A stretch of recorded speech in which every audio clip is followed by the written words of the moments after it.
आदाब। आज हम बनाएंगे छुहारे का हलवा। ठंड के दिनों में बहुत ही मज़े का लगता है ये। आप बच्चे को, बड़ों को, बुजुर्गों को, हर किसी को ये छुहारे का हलवा दे सकते हैं। बहुत ही मज़े का, बहुत ही टेस्टी, मज़ेदार तैयार होता है।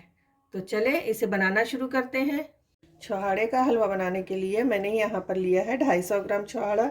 इसको हम धोकर अच्छे से भिगो देंगे। जैसे मैंने यहाँ पर पहले से ही इसे भिगो कर रखा है। 2 से 3 घंटे इसे अच्छे से सोख कर लेने से ये जल्द से जल्द गल जाता है। तो हम इसे पहले इस तरह से भिगो देंगे और उसके बाद अब हम इसे कट करते हैं। सबसे पहले हम क्या करेंगे, इसका ये ऊपरी हिस्सा जो होता है इस तरह का, इसे हमें निकाल लेना है। इस हिस्से को निकालने के बाद हम इसे कट करेंगे और बीच में से पहले कट इस तरह से करेंगे और इसका बीज जो है इस तरह से निकाल देंगे। उसके बाद इसको 2 से 3 टुकड़े, 4 टुकड़े, जितने आपकी मर्ज़ी। आप जल्दी गलाना है तो 3 से 4 टुकड़े भी आप इसे कर सकते हैं। और इसे भिगो कर कट करने से ये होता है कि ये बहुत आसानी से कट भी हो जाता है और इसके हम जो बीज है वो उसको अलग कर सकते हैं। इस तरह से आप सारा कट कर लें। यहाँ पर मैंने सब बीजों को और ऊपर के हिस्से को, पार्ट्स को अलग कर लिया है। और देखिए इस तरह से 2 हिस्सों में मैंने छुहारे को कट कर लिया है। पैन में हम ये सारे छुहारे ऐड कर देंगे, इस तरह से डाल देंगे और साथ ही में हम डालेंगे 1 कप दूध। इसको हमें अच्छे से गला लेना है दूध के साथ। पूरा दूध सोख हो जाएगा इसमें और छुहारा भी अच्छे से गल जाएगा। अभी हम गैस की फ्लेम को तेज़ रखेंगे और तेज़ फ्लेम पर हम इसे उबाल आने देंगे एक बार। जैसे ही इसमें एक बार उबाल आ जाएगा, गैस की फ्लेम को हम मीडियम कर देंगे। दूध में उबाल आ चुका है। अब गैस की फ्लेम को हम लो मीडियम रखेंगे और लो मीडियम फ्लेम पर हम छुहारे को अच्छे से गला लेते हैं। मैंने इसे ढक दिया था तो देखें ये इस तरह से अब छुहारा जो है अच्छे से गल भी गया है और दूध भी देखें सारा सूख चुका है। अब हम गैस की फ्लेम को ऑफ करेंगे और इसे ठंडा होने के लिए रख देंगे। जैसे ही ये ठंडा होता है हम इसे मिक्सी जार में डालकर अच्छे से पीस लेना है।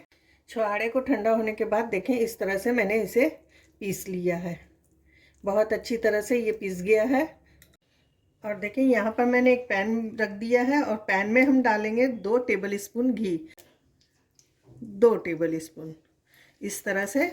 और जैसे ही घी मेल्ट होता है हम इसमें डाल लेंगे, ये देखें इस तरह से मैंने बादाम लिया है। आपके पास काजू हो, बादाम हो, पिस्ता हो, आप जो चीज़ डालना चाहें अपनी पसंद के हिसाब से डालकर इस तरह से फ्राई कर सकते हैं। ज़्यादा ब्राउन नहीं करना है, बस हल्का सा हम इसे फ्राई करेंगे।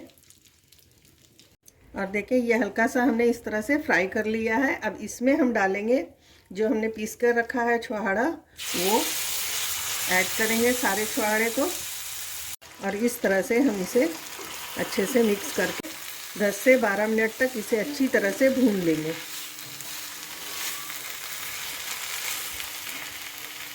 इस तरह से भूनने से हमारे छुहारे का हलवा जो है बहुत ही अच्छा बनकर तैयार होगा।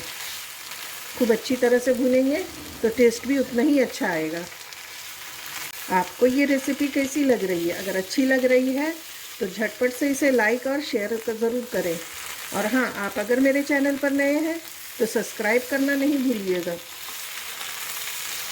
और कमेंट कीजिए मुझे कि आपको ये रेसिपी कैसी लगी। अब इसमें हम डालेंगे चीनी। ये मैं डालूँगी यहाँ पर 4 टेबल स्पून। छुहारा खुद ही मीठा होता है, इसमें ज़्यादा चीनी की ज़रूरत नहीं होती, लेकिन अगर आपको ज़्यादा पसंद हो तो आप ज़्यादा डाल सकते हैं। अपनी पसंद के हिसाब से चीनी कम ज़्यादा कर लें। यहाँ पर मैंने 4 टेबल स्पून डाला है, यहाँ पर इतना बहुत ही सही होगा। ये हलवा इसी तरह से बहुत मज़ेदार लगेगा। ठंड के दिनों में तो ये हलवा बहुत ही मज़ेदार और टेस्टी लगता है। ऐसे आप जब चाहें तब बनाकर खा सकते हैं, लेकिन ठंड के दिनों में इसका मज़ा कुछ और होता है। इस तरह से जैसे आप अंडे का हलवा बनाते हैं, ये गाजर का हलवा बनाते हैं, इसी तरह से हम छुहारे का हलवा भी बनाते हैं। अच्छे से हमने भून लिया है इसको और ये अच्छे से पैन छोड़ चुका है। चारों तरफ से हमें चला चला कर इस तरह से भूनना है तो बहुत अच्छी तरह से ये भून गया है और इसका कलर भी आप देख सकते हैं ब्राउन हो गया है ये, यानी लगभग ये बहुत अच्छी तरह से तैयार हो चुका है। और इसे अच्छे से मिक्स कर लेंगे। देखिए इस तरह से मिक्स करने के बाद हम इसमें डालेंगे 1/2 टीस्पून इस तरह से इलायची पाउडर और इसको भी साथ ही में मिक्स कर लेंगे। इससे क्या है, इसकी खुशबू बहुत अच्छी आएगी इलायची की, और हलवा जो है बहुत ही मज़े का लगेगा आपको। और इसे सर्व करेंगे हम। यहाँ पर हमारे छुहाड़े का हलवा बनकर तैयार है। आपको ये रेसिपी कैसी लगी मुझे कमेंट करके बताएं। अच्छी लगी हो तो लाइक और शेयर करें। चलें फिर मिलते हैं नई रेसिपी के साथ। अल्लाह हाफिज़।